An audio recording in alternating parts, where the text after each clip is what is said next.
Okay, the only reason I became anywhere near good at running is because of exactly what I'm about to tell you in this video.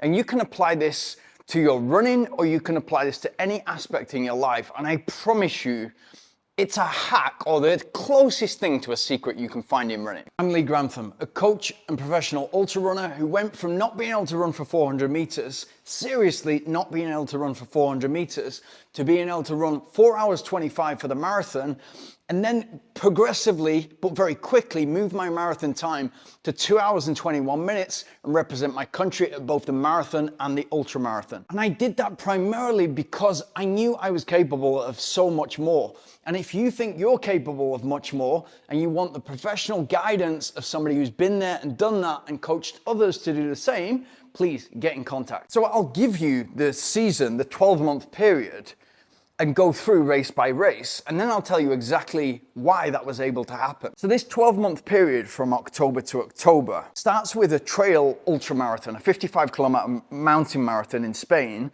where I go and set the course record. Then a couple of months later, I come to Chiang Mai, as I always do, and run the course record there in the marathon, 2 hours 27. Just a month after that, I run the course record in a 50K, 3 hours and 8 minutes. And you know, these are all hot races. Then just 3 weeks after that 50K, I set the course record at Chiang Mai University Marathon in 2 hours and 37 minutes. Then just 2 weeks later, I run an epic like 50K uphill mountain marathon here to the top of Thailand's highest mountain.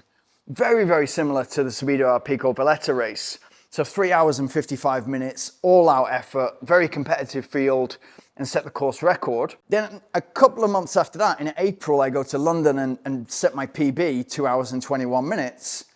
And just 4 weeks later, I run the 100K in the Anglo-Celtic Championships, National Championships, and become British champion in 6 hours 42. And I think that at the time was 5th or 6th fastest time of all time in the 100K. And you've got to remember as well, this is before super shoes. Then just 4 weeks after the 100K, I went to a competitive trail half marathon in Norway and came third, 73 minutes. Then just a week after that, the very next week, I ran a marathon in Sweden as a training run for the Subida al Pico Valletta, which would be just over a month later. Then I go to the Subida al Pico Valletta the first weekend of August and run the course record and win the race and finally get that right. At that stage, I've probably overdone it. I'm starting to feel fatigued, but I'm coming off the back of all these, for me, successes. But my key goal at this point is to go to Canada and run for England and run a 2:18, 2:19 marathon. And so at the start of October, I go and do a marathon-paced effort at a half marathon, a very hilly half marathon in Jaén in Spain, and run that nicely in sort of 70 minutes as a nice effort. But then when I get to Canada, the wheels have fallen off by that point, and I think I got to 10 to 12 miles on track and then ended up running a very painful sort of 2:33. Now, that's obviously a decent run, and I bit off more than I can chew, and it's a bit stupid towards the end because I've done myself in when I could have been a little bit more sensible about race choices. But when you're flying, that's when you're most likely to get injured because you want to race more and capitalize on that fitness. But that 12-month period of relative success wouldn't have happened, and I wouldn't have got anywhere near that if it wouldn't have been for the previous year, which was absolutely hellish. And you have to remember that at this point, running means absolutely everything to me. And so it's all I ever think about. I'm completely obsessed with it, and everything about my identity is connected to running. And what I decided some years before that was I'm going to get as good as I possibly can. I'm going to get as fast as I possibly can in the Subida al Pico Valletta race, 50K uphill, because it doesn't get more difficult than this. And if I can get good at this race, I'm going to get good at all of my running. And so from when I first started that race in 2010, up until 2015, the trajectory had just been up, and all my other running had improved. So from 10K to half marathon, my marathon time had gone from 4 hours 25 in that first year to 3 hours 25 the year after, to clicking a little bit to 2 hours 37, and then I got it to 2 hours and 24. And so I got to a point, and setting course records and winning races, I got to a point in 2016 where I was the favorite to win Subida a Pico Valletta. And I trained like an absolute animal. I was doing ridiculous hours. Total volume was massive. The total volume of the key sessions was huge. The long runs were frequent and long and specific.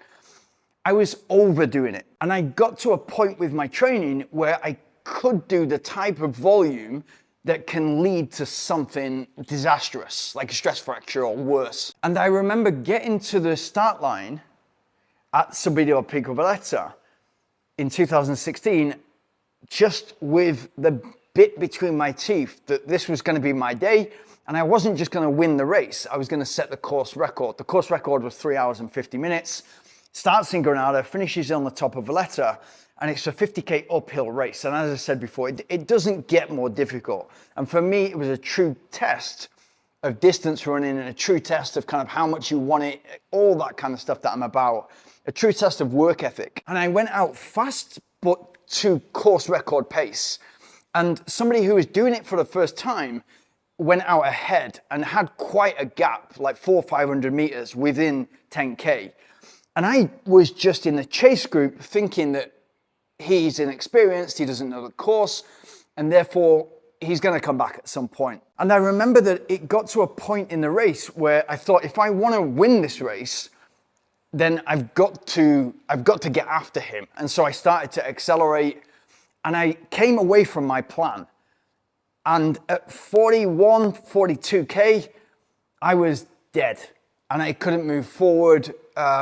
Everything had gone wrong. And more importantly, and I still regret this to this day, more importantly, what I'd set out to do that day and what I'd been training for the last 6 years, but for the last 12-month intense, was to set the course record and win the race. That was all disappearing. And now I was in second spot and in a place where I think third and fourth had passed me, so I'd probably in fourth or fifth. And I just wanted to get in a car. I wanted the world to swallow me up. And we've all been there within a half marathon, marathon, ultra distance. You just want it to stop, and because it's not your day. And I'm still not proud of it to this day, because I could have continued. And it might have taken me an hour to walk to the finish from where I stopped, another 8 kilometers, and run, walk. And it was such a blow psychologically, because if all I cared about was running, then my running success was all related to my performance in this race. And so winning that race and setting the course record was me reaching the next level and then going on to attack, becoming British champion and a PB in the marathon, that kind of thing. And so me stopping in this race and not being able to even finish it was as if my progress had stopped. And that was really difficult to take. And I remember getting down the mountain and just getting back to my apartment and just wanting to hide away. And I remember it so clearly because those close to me knew how much it meant, and therefore they knew how I would be feeling. And so my phone was ringing, people were writing messages to me, people were writing on my Facebook wall. It was just, I just wanted all that to stop and to move on. And I remember having a siesta and then waking up and going for as much pizza as I could possibly eat, and then writing how I'm going to correct this 12 months from now and what the next 12 months is going to look like. And I put 3 things on that list, and that was to run a 2:20 marathon, to win the British Championships, 100k, and most important of all, to come back and obliterate this course record. And from the very next day, I was attacking those 3 goals with lots of intermediate goals along the way.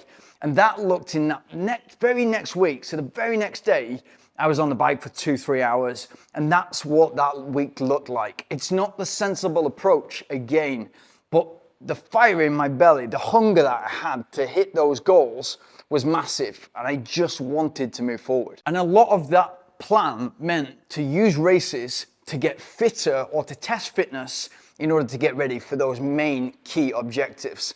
And so even from the Marbella and the Fuengirola half marathons, I wasn't going there to try to win them or run as fast as I possibly could. They would be 30K long runs with a half marathon at marathon pace because I already had my eye on London Marathon. And so the question of when do you start preparing for a marathon? As soon as you possibly can do. The specific block will be different, but I was training from the very next day after the Valletta race, August the 5th, 2016. I was training for London Marathon in April 2017. And exactly the same with that first trail ultramarathon win, 55 kilometers in the course record. That wasn't me trying to go and win that race. That was just me doing an effort that would feed nicely into my marathon goal, and even nicer still into the 100K goal. And so why am I telling you this? For me, running is about everything and anything apart from running. It's about all those skills that I always talk about, the work ethic, the drive, the dedication, the discipline. But it's about the understanding of delayed gratification, learning to fail, and being patient with what you're trying to achieve, understanding that this is not going to be an overnight task. This is going to be a decade-long task of you becoming in peak physical condition. This is why I laugh a lot at the comments of, do you think I've reached my peak? I'm currently running 3:5 for the marathon, and I've been running for 3 years. You're just scratching the surface. And there's been key times in my life when I kind of realigned or got back onto the right track. Certainly one of those points was going cycle touring in Asia back in 2009. And that's what led me back into running, because when you're cycling for 10, 12, 14 hours in a day, you start to ask yourself questions and you're going a little bit mad, but better still, you start to get the same answers back. And that was, I wanted to get back into running. And on January the 3rd, 2010, that's when I got back into running. And there was definitely another wake-up moment, 2013, when I went hiking in the Himalayas for months.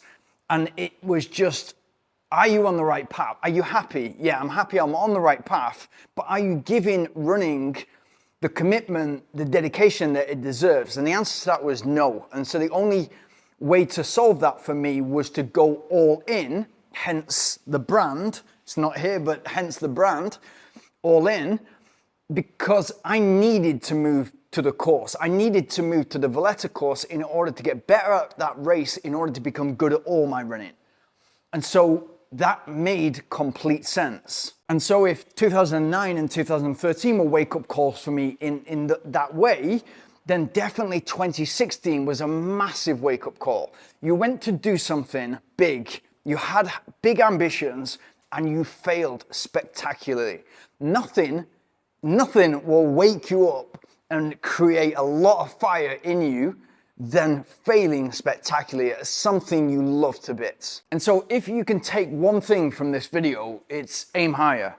If I would have said back in 2010 that I was going to run for Britain and run for England at the marathon and ultramarathon, and all of a sudden I was going to go from where I was in the Subito Pico Valletta race to winning the race and setting a course record, people would have thought, and they did think, that I would be crazy. They still do, but let them think that, because all of a sudden, as you're getting gradually quicker, more doors are opening as to what you're capable of, as to what you can achieve.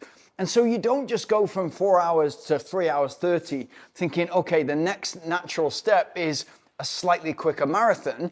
You know what's capable when you put the effort in, and all of a sudden the training load that you can put in increases too. And so your gains are exponential. From where I started, to win the Valletta race, I needed to go 30% quicker to get on that podium and set the course record. And in the marathon, from where I started, I needed to go like 45, 50% quicker, from 4 hours and 25 minutes to 2 hours and 21. And what you'll typically get when you start to succeed things is, oh, you've got a natural gift and it's nothing to do with that. It's literally work ethic, drive, dedication, determination, everything like that, that guess what, comes in so useful in every aspect of your life. So my advice would be to aim high, but have complete and utter faith in yourself. Go gradually, but really attack it. I hope you got something from that. If you want to see how my training evolved over the years, click on this video here. And if you want to run a sub-3 marathon, click on this video here.